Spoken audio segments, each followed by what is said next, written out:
there are some anime that are best left unoverviewed, and that is Astarote's Toy. I kept delaying watching the anime halfway through, like episode 10, and I finally got around to watching it, and I am actually glad that I avoided it for so long, and I should have probably done that longer because that's a. I don't like the ending. It doesn't make sense to me. I mean, the whole anime revolves around a girl named Lotte, and she's a princess, but she's also a succubus. But that begs the question: why is a succubus so fucking nice?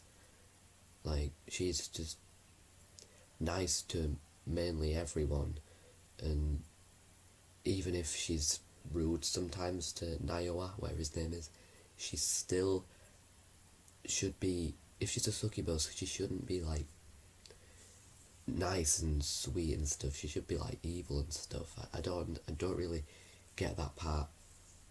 That aside, though, the whole anime, she's tasked with finding someone to add to her harem because she needs to.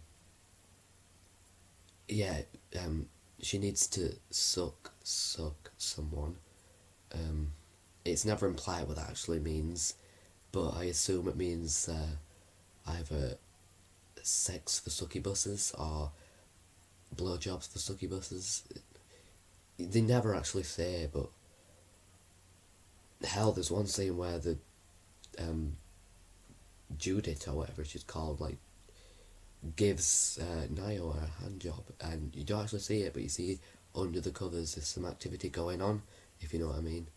I don't want to script this because I can't convey this at all.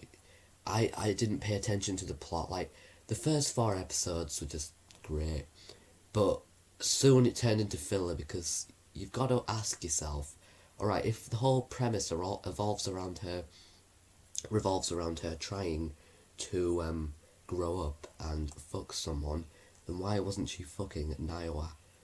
And there's an even bigger plot hole because Naoya is apparently her actual dad, and Asuha, which is his daughter, is the sister of Lotte, and Lotte never acknowledges this, nor is she told, but I think like in episode 3 or something they talk about it. And this anime does have fan service. I think it's the first ecchi anime I've seen, unless School Days counts, although it you don't really see him fucking in School Days, do you? You don't see him fucking in this anime either, but you don't see like panty shots and stuff. Well, in Astarote's Toy, in episode 2 to 4 or something, Lotte misses her mum, and it's actually quite saddening, but her mum keeps having important meetings in her castle, so she never finds time to spend time with Lotte. And eventually when she does find Lotte, she turns into a, I don't know, she turns into a, why is she a lesbian in episode 10? Yeah, exactly, she's a lesbian in episode 10, don't you believe me? Because actually, in episode 10, they all go to the beach. See what I told you, it does turn to filler. And they just mess around, and I think Lotte's mother has a relationship with another girl, and they tried to make out and stuff, and that's what I remember anyway. I don't like paying attention to the plot in this anime because it just fucks my mind so hard.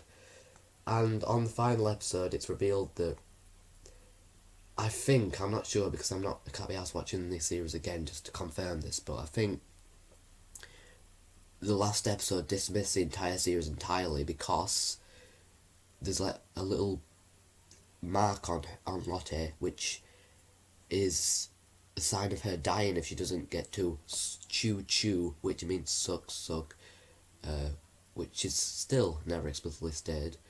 but she has a sign on her back, which, yeah, whatever. And on the final episode, it's revealed it was just a bug bite, and there was no need to get Naoa into this harem thing. Also, that's what I think it is, because, like I said, I don't want to confirm it with this anime unless I Google it or something, but can't be asked. I would review this and stuff, but perhaps I'll make a callback to my favourite few episodes where she wants her mother back, her queen. So I'll probably call back to that in the top 10 or something in the future, because that's a heartfelt saga thing. And the ending honestly felt like more of an ending to an arc than it did an actual series, because was it robbed of a season 2 of like C3 Cubed or something, because the ending's just weird. I mean, in the ending, for one portion, Lotte, for some reason, I don't know why, but she just can't go back to the realm of man, which is where all the humans live. And even though the succubuses and stuff already look like humans anyway, that aside, that's where all the humans live. And she talks to Naoa because she finds a way to contact him. I don't know why, makes no sense, through a telephone or something. And she says that she'll miss him and that she'll never find him again. And then at the end of this thing, we see the Queen celebrating or something, and a portal thing opens and they're flying away on a fucking dragon. Is it a dragon? Yeah, I think it's a dragon.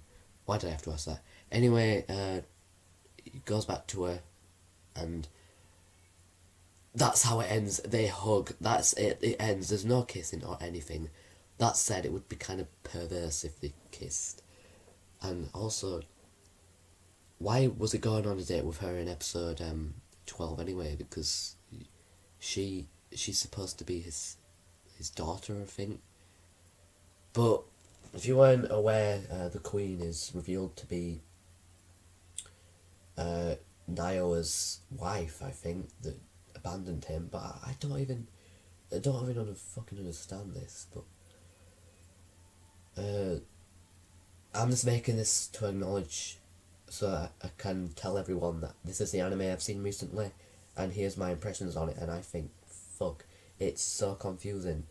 And you might think that just because I drifted off like I did in C3 Cube and missed key plot elements doesn't mean you have to make the review biased as fuck. But if I don't understand it, I just don't understand it, and it's probably going to stay that way.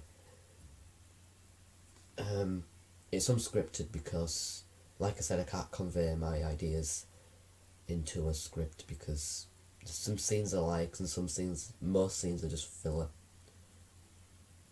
But I do agree that it has like the perfect image of a princess in a castle, like the best image of a princess in the castle I've seen. Other ones with princesses are usually a snob, but Lotte is nice to everyone basically. If you don't count like the first 2 episodes when she gets pissed at Naoa.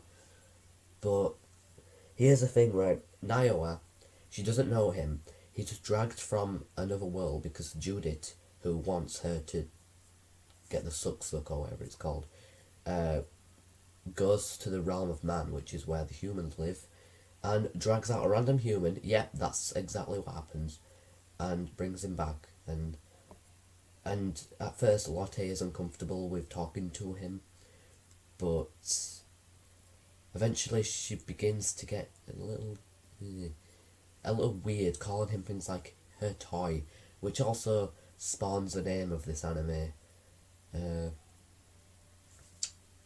So I'm just giving you the plot because I just don't want to review this shit. I like the anime, but I don't hate it almost as much as C3 Cube. But and if you're thinking about why I'm not pissed with School Days, it's because I don't get annoyed at like anime or cartoons or anything. So Makoto didn't really annoy me.